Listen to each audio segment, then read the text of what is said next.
If you're wondering what Mississauga Real Estate did in January 2023, you found the right video. Stick around. We're going to dive into the numbers right now. January is over. We're already a week in February, so let's go ahead and take a look at the Mississauga Real Estate stats. Starting with all property types, you'll see January ended with an average sale price of just over $920,000. Interestingly enough, from January 2022, that is a decrease of 20.2% on average. And if you've watched any of my other videos, you know I don't put too much weight in the averages. This just gives us a general overview of what's happening in the market. Each pocket of the city is seeing different types of reactions to the current marketplace. And with fewer listings and therefore fewer properties selling than usual, it's going to skew those numbers quite a bit if, let's say, more lower priced properties are selling than the higher priced properties. So something to keep in mind, as always, when we talk about average numbers. So let's go ahead and take a look at condo apartments. You'll see here they've actually gone up the last couple of months, ending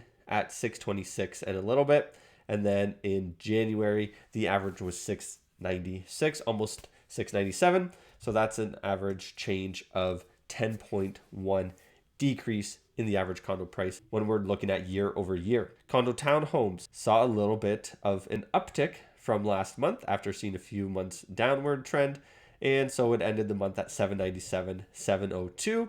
And that is a 14.14% decrease since January of last year. Semi-detached homes, we saw a 23.43% decrease since the peak in January, since January 2022, with the peak being there in February at 1.3. So year over year is where we get that 23.43% decrease.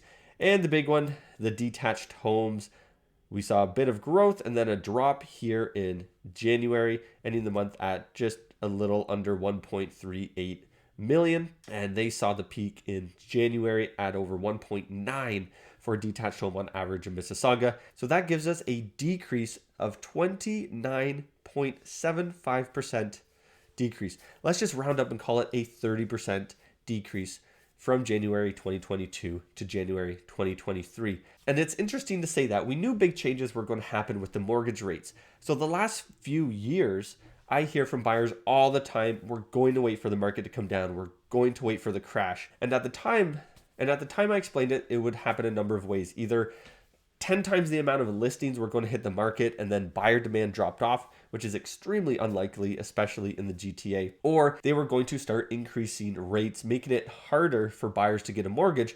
And that would, of course, bring prices down. So now that prices are down, what I'm hearing is, well, the interest rates are too high.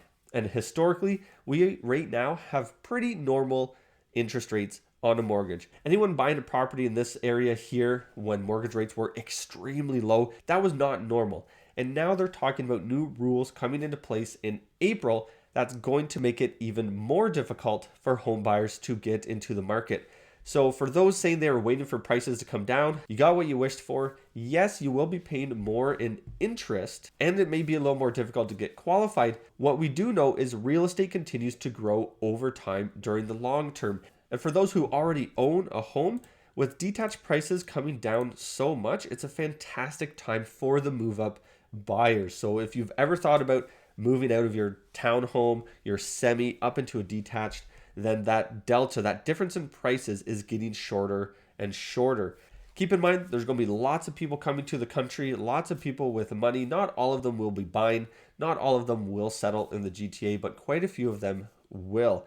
We're most likely going to see the prices oscillate for a little bit up and down, potentially see an increase. And I'm fairly certain we're going to see rental rates rise as well. So something to keep in mind. And the one question we like to ask is, would you rather pay your own mortgage or pay somebody else's? If you have the need and you have the funds to get into your own place, now's the time to do it before things get a little more difficult in April. Contact details are below.